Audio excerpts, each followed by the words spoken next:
Fedi Pilor, Guru Asuransi. Ya, 6 Desember 2024. Tadi saya sampaikan asuransi bukanlah suatu hal yang mudah dipahami. Kemudian, siapa yang mau mengajar orang Indonesia terkait dengan asuransi? Karena orang Indonesia malas belajar, malas membaca.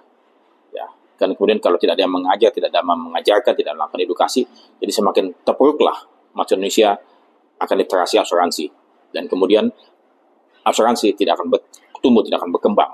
Kenapa? Karena tadi ya masyarakat Indonesia literasinya rendah, kita punya kewajiban kita melakukan edukasi sangat-sangat minim. Ya, apakah itu memang sengaja kita tidak melakukan edukasi agar masyarakat Indonesia tetap bodoh dan kemudian salah membeli? Saya khawatir itu tidak. Hanya sebagian kecil saja orang yang berpikir demikian, ingin menjual asuransi kepada orang yang tidak paham asuransi. Saya masih ingat kepada salah satu pejabat, ya, pejabat yang inisialnya D. Ya, pada waktu saya mendengarkan secara langsung, dia menyampaikan kepada saya, kepada audiens, bahwasannya kita tidak perlu mengajarkan masyarakat Indonesia akan asuransi. Kenapa? Karena kalau masyarakat Indonesia paham asuransi, maka akan mengerjai kita, maka akan menipu asuransi. Saya lantas dalam hati saya naik pitam saya. Ini orang ini goblok banget ya, tolol sekali.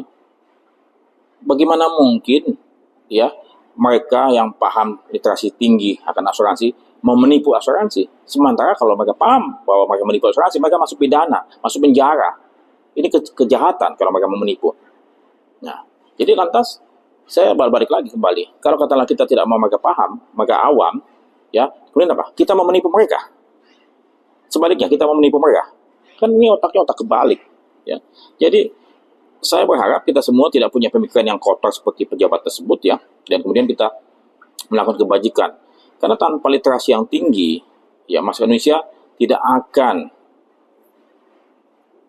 awareness-nya tidak akan tumbuh, dan awareness mereka tidak tumbuh, kebutuhan mereka tidak akan ada untuk membeli asuransi. Jadi edukasi adalah salah satu hal yang harus kita lakukan terus-menerus. Tapi siapa yang melakukan edukasi? Siapa yang melakukan edukasi? Dosen di kampus, saya Master Sakti, kepada mahasiswa, tapi kepada masyarakat Indonesia siapa yang melakukan edukasi? Siapa? Siapa yang melakukan edukasi? Tanpa edukasi yang secara terus-menerus, saya khawatir industri ini tidak akan bertumbuh. Tapi saya memiliki kewajiban untuk mengambil peran, walaupun peran tersebut hanya kecil, sedikit sekali, tapi paling tidak saya melakukan kewajiban saya terhadap industri asuransi Indonesia ini, terhadap masyarakat Indonesia. Dan kemudian saya mengajak Anda semua untuk tetap terus melakukan edukasi, mencari cara melakukan edukasi, apapun bentuknya, mungkin melalui YouTube channel ataupun melalui media apapun, ya, supaya industri ini bertumbuh dan kemudian masyarakat Indonesia mendapatkan manfaat dari asuransi, ya. Semoga kita semua melakukan kewajiban kita untuk melakukan edukasi. Saya Fedi Pilor, Guru Asuransi.